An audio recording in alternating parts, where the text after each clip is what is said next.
7월 17일 백악관에서 진행된 캐롤라인 레빗 대변인의 정례 기자회견 주요 내용을 전해드립니다.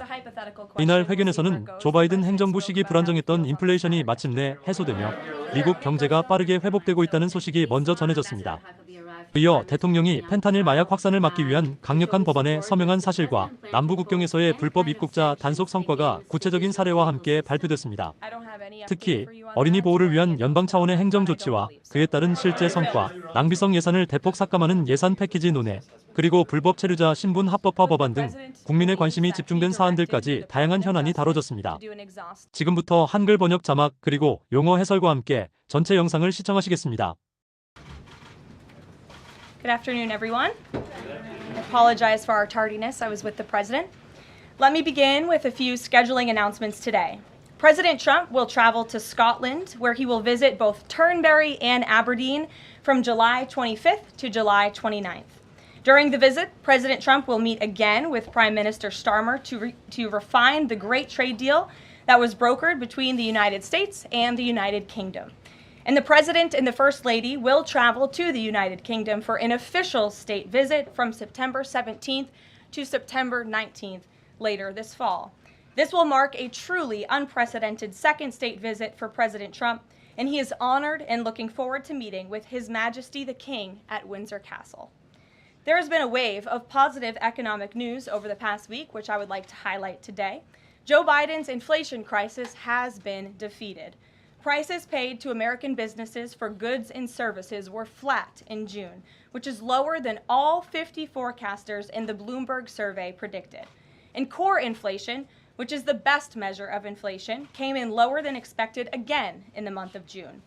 Since President Trump took office, core inflation has tracked at just 2.1% overall and has come in below or at economists' expectations every single month. Wages are growing at a strong pace and prices are falling for everyday Americans. We also saw prices for new and used vehicles and airfares drop last month. In addition, prices for gas, fuel oil, energy commodities, hotels, airfare, public transportation, and fresh vegetables are all down over last year. As we said all along, trust in President Trump. The American dream is back, and everyday families are already reaping the benefits of this incredible economic turnaround in just 6 months. President Trump has ended the era of economic surrender and implemented powerful tariffs to stand up for our workers and businesses and rebalance America's trading agreements. Despite all of the doom casting from the so-called experts claiming that these tariffs would be the end of the world as we know it, the opposite has occurred. Tariffs are not inflationary, as President Trump has said all along. In reality, tariffs are a source of massive revenue. We're seeing trillions of dollars in private investment pour into our country right now because the companies around this world want to make their products right here with American labor and not have to pay any tariffs at all. Customs and tariff revenue has already totaled more than $113 billion since President Trump entered office, helping to lead a budget surplus in June for the first time in nearly a decade. We are truly entering a golden age as a result of these pro-growth and America First trade policies. On another matter, yesterday in the East Room, the President was proud to sign the Halt All Lethal Trafficking of Fentanyl Act into law, surrounded by angel families to help finally end the devastating fentanyl crisis that has ravaged millions of Americans. Under the Halt Fentanyl Act, anyone who possesses, imports, distributes, or manufactures any illicit fentanyl-related substances will be subject to criminal prosecution in the same manner as any other Schedule I controlled substance. This legislation will close the loopholes that criminals use to skirt around the law and make it easier for law enforcement to prosecute vicious traffickers who peddle poison in our communities. President Trump has always made tackling the drug crisis a top priority, and this important bipartisan legislation further follows through on that commitment. The complete and total success at our southern border that many in the media in this room continue to ignore is another example of the president keeping his word to families who have lost loved ones due to fentanyl, and it's another win for the American people. Customs and Border Protection just released the final operationalized stats for the month of June, and I must highlight some of these incredible numbers. There were only 6,072 Southwest apprehensions in June, 15% lower than the previous record that this president set in the month of March. To put that in perspective, the Biden administration routinely saw the same number of encounters in a single day, and on many days, that number was more than 10,000 apprehensions at the southwest border. There were also 0 illegal aliens released along the southwest border for the second consecutive month in a row. President Trump promised to end the illegal alien invasion, and he has delivered on that promise to the American people in record time. With the border sealed, deportations are ramping up. This past weekend, our brave ICE agents were arresting violent criminal illegal aliens all across the country. ICE Atlanta arrested an illegal alien from Mexico, convicted of attempted rape of a child in North Carolina. ICE Baltimore arrested an illegal alien from Guatemala who was previously convicted for sexual abuse of a minor in Maryland. ICE Houston arrested a criminal illegal alien from Mexico whose previous conviction includes aggravated sexual assault of a child in Texas. ICE Salt Lake City arrested a 32-year-old illegal criminal alien from Mexico who was previously convicted for child abuse and injury. ICE Baltimore arrested a criminal illegal alien from El Salvador convicted in Maryland for possession of child pornography. And ICE San Antonio arrested a criminal illegal alien from Mexico convicted of aggravated sexual assault in Texas. The men and women of ICE are heroes. They are putting their lives on the line every day to get the worst of the worst, these types of criminals, out of our communities and out of our country. And the president continues to strongly have the backs of all ICE agents who are doing their jobs to keep all of us, including everyone in this room, safe. The facility, one second. In other news, following President Trump's bold executive actions protecting American children from irreversible chemical and surgical mutilation, the largest provider of these barbaric practices will now be closing its doors. The facility in Los Angeles, California, is just the latest facility downsizing or eliminating their irreversible and harmful services that feed into the lie that you can somehow change a child's sex. The Biden administration peddled dangerous policies that defied medical science in favor of radical transgender ideology. But President Trump has put an end to that to ensure America's children's innocence is protected and our children can lead healthy and productive lives. Finally, last night, Senate Republicans passed President Trump's $9 billion rescissions package. This will help restore fiscal sanity in our country by rescinding billions in wasteful foreign aid and finally ending taxpayer funding for PBS and NPR, two media organizations that have ridiculously used federal dollars to push a partisan left-wing agenda for many years. The House should pass this rescissions package immediately and send it to the president's desk for signature. On another note, I know that many in the media have been speculating about bruising on the president's hand and also swelling in the president's legs. So in the effort of transparency, the president wanted me to share a note from his physician with all of you today. In recent weeks, President Trump noted mild swelling in his lower legs. In keeping with routine medical care and out of an abundance of caution, this concern was thoroughly evaluated by the White House medical unit. The president underwent a comprehensive examination, including diagnostic vascular studies. Bilateral lower extremity venous Doppler ultrasounds were performed and revealed chronic venous insufficiency, a benign and common condition, particularly in individuals over the age of 70. Importantly, there was no evidence of deep vein thrombosis or arterial disease. Laboratory testing included a complete blood count, comprehensive metabolic panel, coagulation profile, D-dimer, B-type natriuretic peptide, and cardiac biomarkers. All results were within normal limits. An echocardiogram was also performed and confirmed normal cardiac structure and function. No signs of heart failure, renal impairment, or systemic illness were identified. Additionally, recent photos of the president have shown minor bruising on the back of his hand. This is consistent with minor soft tissue irritation from frequent handshaking and the use of aspirin, which is taken as part of a standard cardiovascular prevention regimen. This is a well-known and benign side effect of aspirin therapy. And the president remains in excellent health, which I think all of you witness on a daily basis here. So the president wanted me to share that note with all of you. I'm happy to take further questions on it. We will provide the memorandum from the president's position to all of you, as we always do. And we'll get to questions. Here in our new media seat, we have Frank Corva, who's the White House correspondent for Bitcoin Magazine, which comes at a timely week with crypto legislation moving across Capitol Hill. So why don't you kick us off, Frank, and thanks for being with us. Thank you so much. We appreciate it, Ms. Levitt. Sure.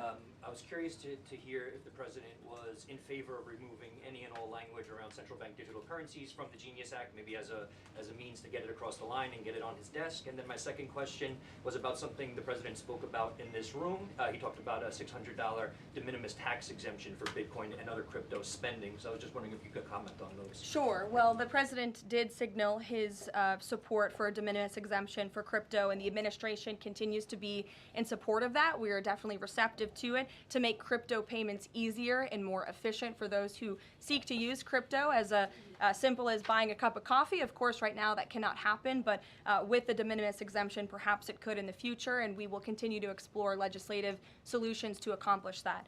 As for the central bank digital currency and the Genius Act, which you noted has passed through Congress and will be sent to the president's desk. I believe the House is voting on it. If they haven't, they should be passing it. We know we have the votes, and we expect it to get to the president's desk, and we are planning a signing ceremony tomorrow afternoon. All of you will get more details on that. This piece of legislation is going to make America the crypto capital of the world, and that's what the president promised. As for a central bank digital currency, the president opposes that. He made that promise to the American people on the campaign, and while it's not in this specific piece of legislation, he did sign a January executive order banning a central bank digital currency. The administration supports Congress's efforts to codify that executive order into law, and I believe there will be future pieces of legislation in regards to crypto that will be moving through Capitol Hill. The president looks forward to signing them, and he looks forward to the signing ceremony this afternoon. So thank you for being with us today. Sure. Jackie. Thank you, Caroline. There's been a lot of discussion about the Epstein files and the president's comments yesterday calling it a hoax. Can you clarify which part of the Epstein hoax is the hoax part?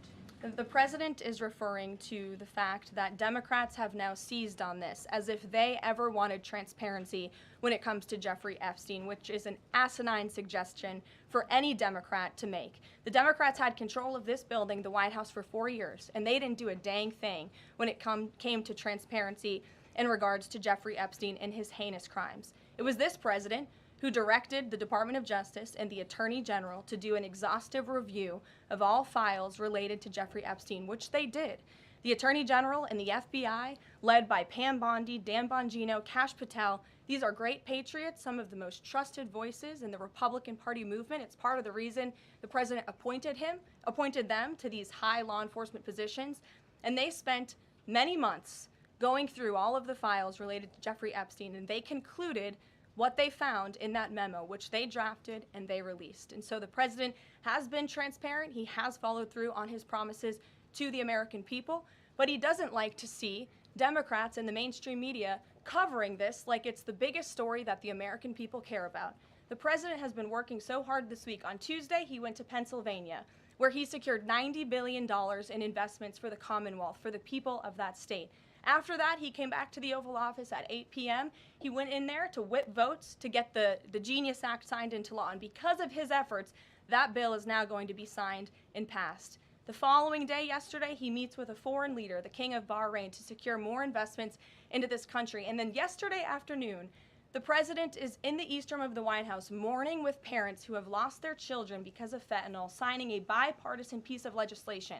And not a single cable network in this country took that event live and covered that event like they should. Those are the issues the president cares about. What could be more important to the American people than helping families who have lost their children? Those are the issues this president is going to remain focused on. I understand he wants to move on from this story, but you do have some prominent figures, including the Senate Majority Leader, the House Speaker, voicing support for the files to come out. Representative Massey collecting signatures that would force a discharge petition for a vote on the floor for this. It doesn't seem to be going away. What is stopping the administration from just redacting any sensitive information, grand jury information, and putting out what is appropriate so that the American people can decide and then let this story die? Well, in terms of redactions or grand jury seals, those are questions for the Department of Justice. Those are also questions for the judges who have that information under a seal. And that would have to be requested, and a judge would have to approve it. That's out of the president's control. He has said, in agreement with some of the leaders on Capitol Hill, that if the Attorney General and the Department of Justice come across any other credible evidence, they should provide that to the American people. The president has said that, and he agrees with them on Why that. did you fire Maureen Comey? The Department of Justice did, and I would defer you to them. Dasha. Has the White House been directly in touch with some of the MAGA influencers that are still not satisfied with the administration's handling? And has the message to them been similar to what the president has said, which is sort of either let this go or we don't need your support? Well, look, the president and this team are always in contact with the president's supporters, with voices of many kinds on both sides of the aisle. I think that's part of the reason this president is a great president, because he's willing to listen and hear other people's perspectives. But ultimately, he has led this country, not just over the past 6 months to historic success, but also through his first 4 years as president. And as the leader and the creator of the MAGA movement, he has led through these perilous times for our country based on instinct and in the best interest of the country. And as I always say, the American people should trust in President Trump. John, Fed chair? go ahead, John.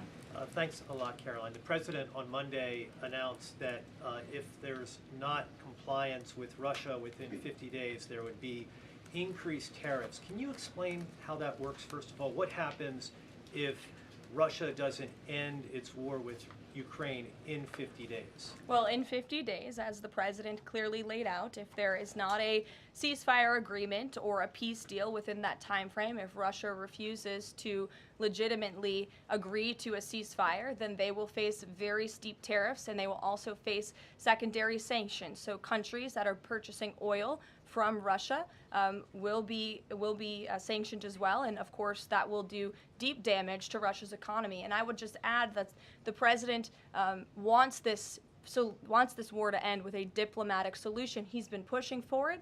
This administration has spent many hours and a lot of time trying to solve this war very far away, but the president wants to stop the killing, and he wants to save lives. As far Reagan, as the first part go of ahead. what you were saying, Caroline. the Reagan, first go part, ahead. I have two questions for you. It's just about, if I may, just about the tariffs, the first part. I get the secondary tariffs, but there was only $3 billion worth of trade between the U.S.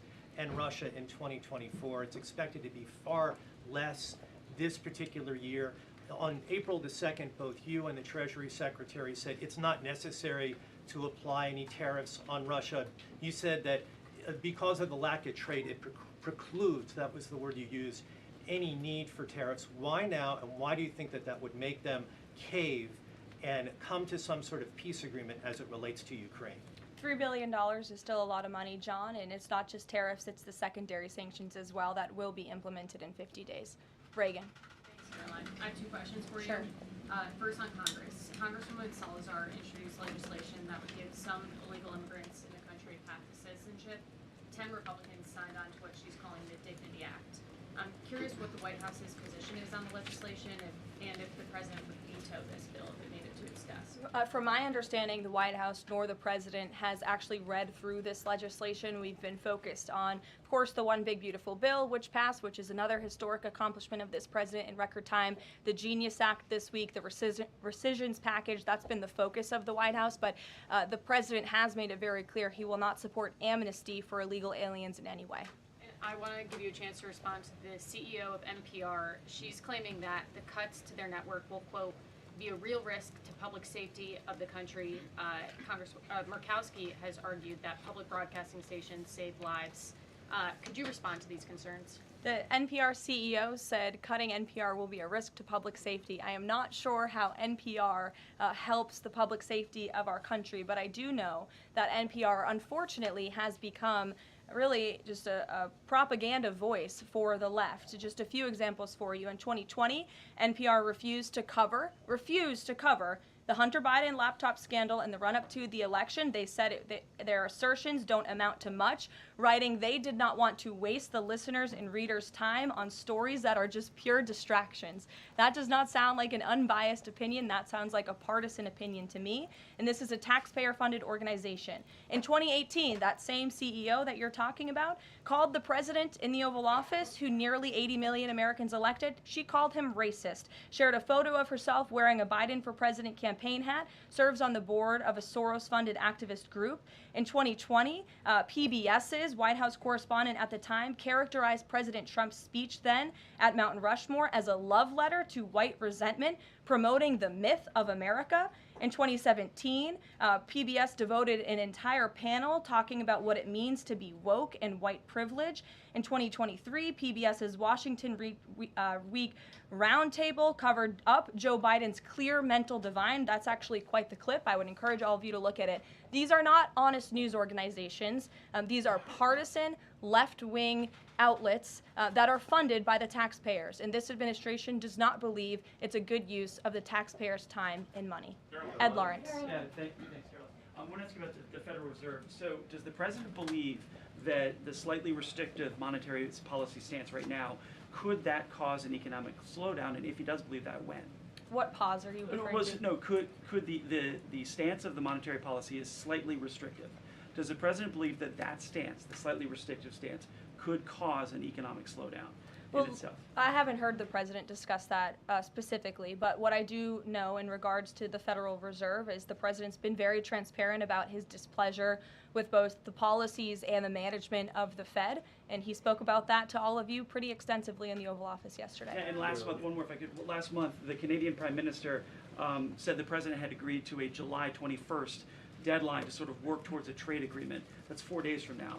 Could there be a trade agreement with Canada in 4 days? Well, look, we'll see. The trade team continues to be very active in our conversations and discussions with Canada. The president himself has said, unfortunately, our neighbors to the north have been pretty difficult to deal with when it comes to matters on trade. But in trade, generally speaking, as you know, 25 countries have received letters thus far from the president directly with his big, beautiful signature on them, from Japan to Korea, South Africa, Kazakhstan, Malaysia, just a few countries, and Canada also received a letter for 35%. With that said, if countries want to have legitimate further discussions, the Trump administration and the president's trade team are willing to have further talks, but these letters these countries have been receiving are the deals. And as the president has said, those deals will be made. They are tailor-made to each and every country based on the United States' concerns and what's in the best interest of the American worker and the American people. Charlie, go ahead. Thank you, Caroline. No, I called on Charlie, but Deanna, you can go ahead too. Go ahead. The president said that he floated the idea of a special prosecutor in the Epstein case. Can you confirm that? And has he asked the Attorney General to do this, to appoint a special prosecutor to look it over? Well, the idea was floated from someone in the media to the president. The president would not recommend a special prosecutor in the Epstein case. That's how he feels. And as for his discussions with the Attorney General, I'm not sure. Deanna. Thank you so much.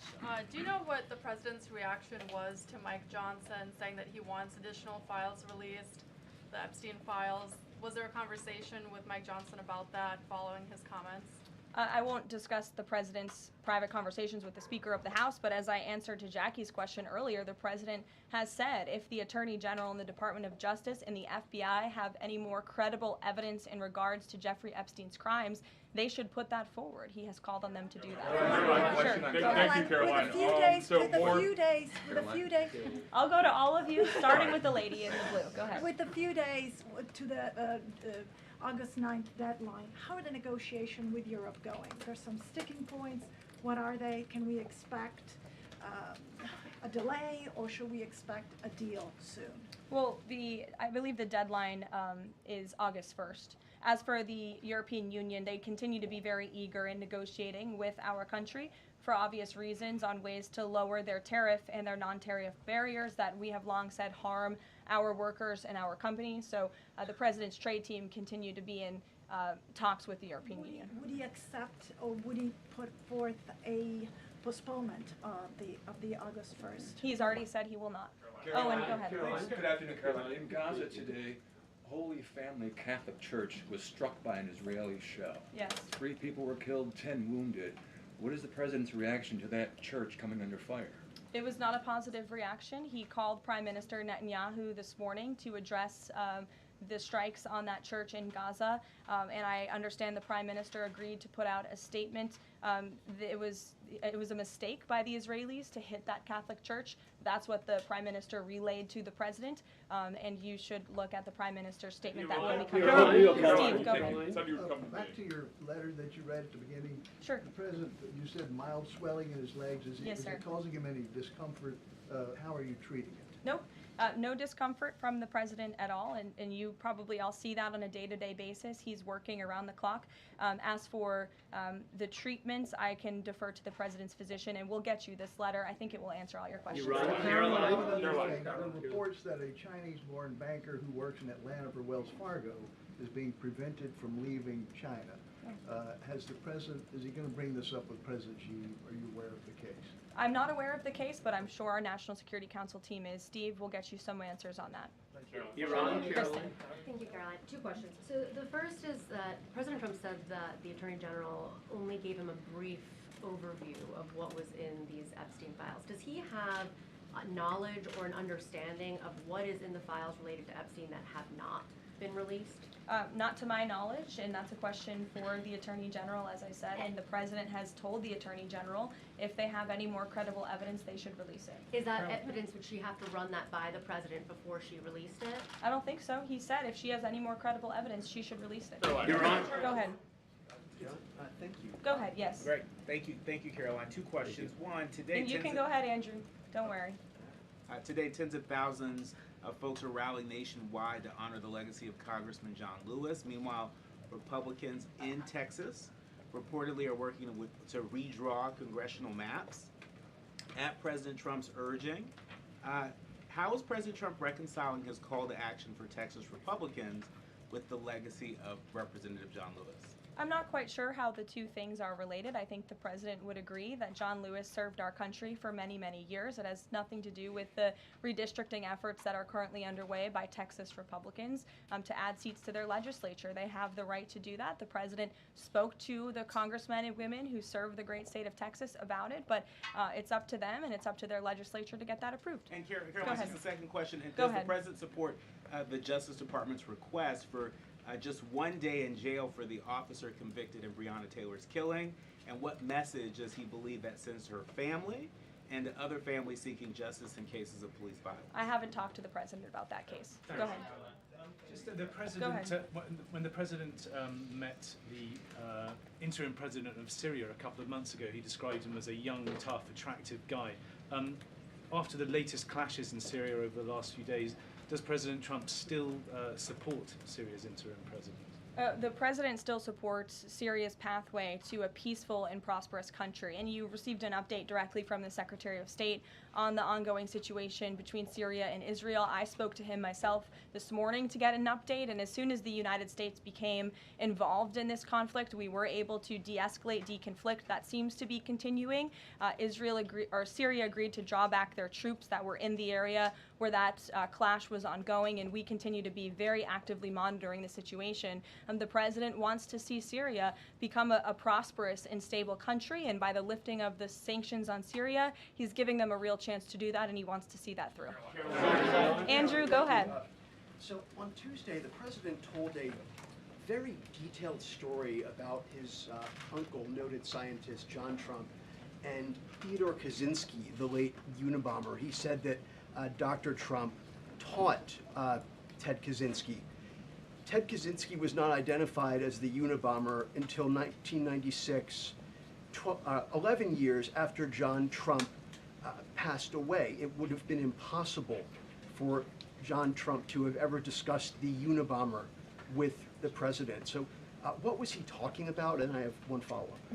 Andrew, with so many issues going on in the world, I'm a little bit surprised you would ask such a question, although I'm not sometimes coming from you, I will say, but I'm willing to give you an answer. Nevertheless, the president's uncle did, in fact, teach at MIT. He was a very intelligent professor. The president's very proud of his family. In fact, the president has a letter from his uncle on the MIT letterhead that sits in the Oval Office dining room. Maybe we'll let you see it sometime. And then Caroline, one more on. Elizabeth, will the go president consider pardoning Ghislaine Maxwell if the Epstein case is a hoax? Okay, I'll start off with the president said last week he would not be getting involved in the New York City mayoral case.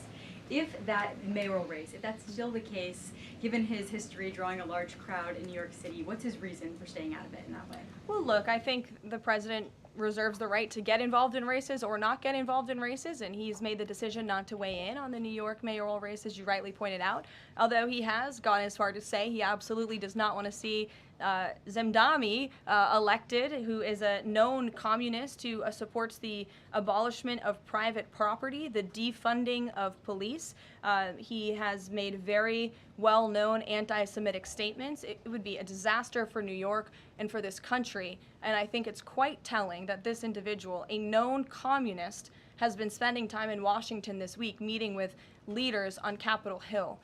This is truly where the Democrat Party is headed. Clearly, they learned nothing from November 5th in the president's overwhelming victory. Mary, go ahead. Thank you, Caroline. I want to backtrack to the hospitals that have stopped providing transgender surgeries and hormones for kids. On this front, does that have anything to do with the DOJ's subpoenas last week? Should we expect any more hospitals to be shutting down their programs?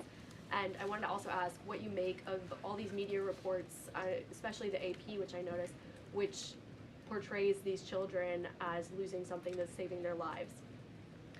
Yes, I think the president spoke a lot about this issue, which is a political issue, but also really a cultural issue that impacts children and families. He talked about it a lot on the campaign, and I think he was quite surprised by the uptick we were seeing in the embracement by the Democrat Party when it comes to the chemical castration and mutilation of young, innocent bodies. And so the president made it a very early priority to sign very strong executive orders to cut off the funding for any hospital or any medical facility in this country that provides such barbaric procedures. And as a result of that strong policy and the president's strong common sense position on this issue, we've had such an overwhelming response, which is great for children in Arizona. Phoenix Children's Hospital has stopped providing puberty blockers and hormone therapy to minors. In California, Stanford Medicine ended sex change surgeries for minors. Children's Hospital Los Angeles is closing its Center for Trans Youth Health and Development surgical program. In Illinois, Lurie Children's Hospital Chicago stopped sex change surgeries. Again, let's think about what we're talking about here. Sex change surgeries for minors. These are barbaric practices that innocent child should have to endure. And the president wants to protect the innocence of children, and I know the vast majority of Americans support him in that effort. This is a wildly popular and common sense endeavor this administration has taken, and we've seen many of these medical institutions have followed through with the president's executive orders, but we'll continue to take further action on this important issue. Garrett. I too, if you'll indulge me. Sure. On the rescissions package, I wonder what the White House makes of this theory that it increases the odds of a shutdown. The theory is basically, why would any Democrat vote for a bipartisan spending deal with Republicans if Republicans can turn around and claw the money back the next day? Look, $9 billion worth of crap that it was in our federal funding that is now being rescinded. This is a good thing for the American people and the American taxpayer, and I think our Office of Management and Budget Director was saying this process should be more bipartisan. Democrats, there was a time in this country where Democrats too cared about getting rid of waste, fraud, and abuse in our federal spending. I think every American agrees the government spends way too much money on things that don't matter. Some of those things includes PBS and NPR, or for instance, the Democracy Fund, which was funded to the tune of $83 million through the Department of State, but they were giving hundreds of thousands of dollars for gender equality and empowerment hubs in Yemen, $3.9 million for strengthening information integrity, equality, and democracy for LGBTQI population of the Western Balkans. These are not good uses of the taxpayer funds, and Republicans are proud to lead that effort, and we wish more Democrats would join us in that. I wanted to follow up on the Maureen Comey question just to clarify. Did the White House have any knowledge, or did the president sign off on her firing? This was a decision that was made by the Department of Justice. There was an agreement that was made between Immigration and Customs Enforcement and the Centers for Medicaid and Medicare Services regarding access to Medicaid information for 92 million Medicaid recipients around the country. That includes health information. So how does that not violate HIPAA violations and privacy concerns, for example, of American citizens? I'm going to have to defer you to Immigration and Customs Enforcement on that. I'm unfamiliar with that agreement that they made. Thanks, Caroline. Two questions. Russ Vought said today he's going to be looking into cost overruns in the Fed's renovation projects. Is there a deadline for him to come back with findings to the president? I don't believe there's a deadline the president has set for Russ Vought, but I think, again, this is a good use of taxpayers' time to look into this project that is millions and millions of dollars over budget. It's for a big, beautiful mansion for the federal chairman, reserve chairman, and I understand that it costs much more than it did the beautiful palace that many of you joined us at when we went overseas. So it's completely unnecessary, it's overpriced, and I think it's a good thing the administration, led by the president, is looking into it. If there ever were to find wrongdoing or fraud, would the president reconsidering firing Jerome Powell? Look, it's a hypothetical question. We'll see where it goes. The president spoke about how he feels on this matter yesterday. Sure, thank Go you ahead. so much, Caroline. So we saw Ambassador Huckabee arrive to Prime Minister Netanyahu's trial to show his support. Does the president plan to impose any kind of sanctions against the Israel judicial system? I don't have any update for you on that or any announcement on that front. I don't believe so. Does the president believe that justice has been served in the Epstein case? Look, the president believes that he directed the Department of Justice to do an exhaustive and thorough review, and they did that. And they all agreed, the FBI director, the deputy FBI director, the attorney general, on the memo that they drafted and they released. Thank you, Caroline. Just a follow-up on Reagan's question. Representative Salazar's bill, it grants illegal aliens with legal status for 7-year increments. It also gives permanent path to residency for so-called dreamers. And, you know, President Trump and Labor Secretary Chavez, who previously co-sponsored a version of this bill when she was in the House, they've spoken about a work deal similar to the bill, I believe. What's the difference between a work deal and amnesty? Look, as I told Reagan, the president, the White House have not reviewed this specific piece of legislation. It's just not where our focus has been. But the president, for one, has been very clear. He does not support amnesty. We'll go to, oh, look at some friends in the back. Brian, go ahead. You didn't show up early enough to get some good real estate up here. I love it. Any update on the auto pen? I know that there was the DOJ and some others were looking into the thousands of documents that were signed off just before Joe Biden left office. Any update on the auto pen? Yes. I'm not laughing at you. I'm just laughing at how far away you are, and you're going to need to get some microphones back there. On the auto pen investigation, yes. The White House counsel's office has launched their own investigation into former President Biden's usage of the auto pen. We have requested some documents from the National Archives, and again, as I've said many times from this podium, and the president has said as well, it's incredibly important that we get to the bottom of who really was at the tip of the spear in the decision-making process here in the White House, because former President Biden himself admitted to the New York Times, I understand he never gave interviews when he was here, but now all of a sudden he wants to give one, and he said that he did not actually review every single pardon that he signed on his way out the door. That's incredibly concerning, and I can tell you it's something this president would never tolerate. This is a president who is signing things all the time. Any document that has legal implications, this president's signature is on it because he's the one making the decisions. It does not appear that was the truth in the previous White House, and I know the American people want to receive answers on who was running the show, because the decisions that were made in this place really destroyed our country, and we deserve to get to the bottom of it. Mark, in the back. Thanks.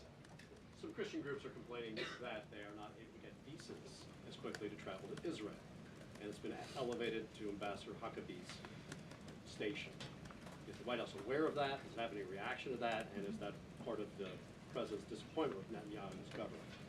Look, I'm not aware of that, Mark, but I'm sure, again, our National Security Council is, and also the State Department. As you know, travel visas roll through Secretary Rubio's shop over there, whom we work very closely with. So we will check in on the matter. But I know overall, this president and the administration do want to streamline the visa process to make it easier for both Americans who want to travel abroad and people abroad who want to come to our country the legal way. Sure. Go ahead. I was going to the gentleman above you, but go ahead, Libby, and then you can go. Okay, two questions for you. The first is, during the Whole Nation Summit, Secretary Noem suggested there could be some changes to TSA's liquid limits. Is the president aware of that? Is that an idea that he's backing? And what would that timeline and the changes look like? Sure. I would defer you to the Department of Homeland Security, but I did see Secretary Noem's comments, and I think it's great that on day one she asked TSA, what are we doing right? What are we doing wrong? How can we make air travel more efficient while maintaining utmost security for American passengers and travelers? And I know they announced no more shoes, or you don't need to take off your shoes anymore at the airport, which I think is welcome news to all of us who travel a lot. But further guidance or decisions, of course, that's in the Secretary of Homeland Security's overview, and I would defer to her. The other question for you is on Bondi and Burgum's trip today to Alcatraz. I'm curious what the funding is going to look like for that and who the president does want to see incarcerated there if it were to become. Sure. Well, this was an idea of the president. He spoke about it in May, and he directed his administration to review a reopening plan for Alcatraz if it is possible, which is why the Attorney General and the Secretary of Interior have traveled there today. They are touring the site, and if the Alcatraz prison is reopened, it would be under the purview of the Bureau of Prisons. And the Secretary of Interior also would play a big role in this as well. So they're there to review the site today, and I'm sure you'll hear more from them on it later. And just to follow up, Libby, on who the president wants to see housed in Alcatraz, the worst of the worst criminals in this country, both American criminals who convict heinous crimes, but also illegal alien criminals before deportation as well. Sure.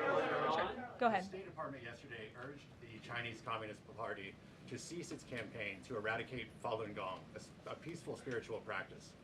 With the anniversary of this brutal persecution approaching, does the White House have a message for the CCP on this? Well, I will get you one, and we will get back to you. Sure. Go ahead. We'll take. Go ahead, and then go ahead. Sure. I've never called on you. Why don't you go ahead? In the red tie. Me.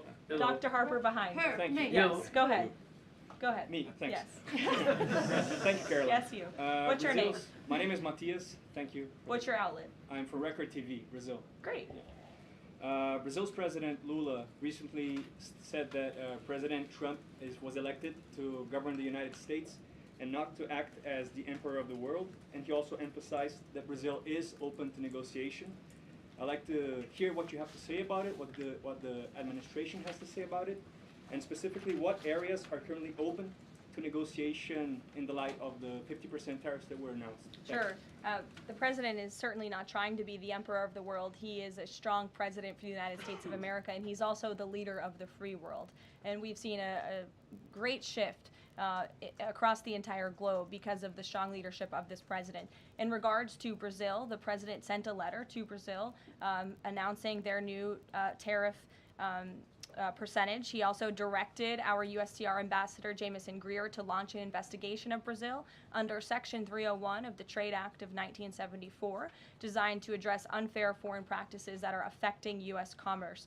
For years, we know Brazil's digital regulations and weak IP protections have undermined U.S. tech and innovative companies, and their tolerance of illegal deforestation and other environmental practices puts American producers, manufacturers, farmers, and ranchers who follow better environmental standards at a competitive disadvantage. So this president always acts in the best interest of the American people and the United States of America, and he will continue to do so.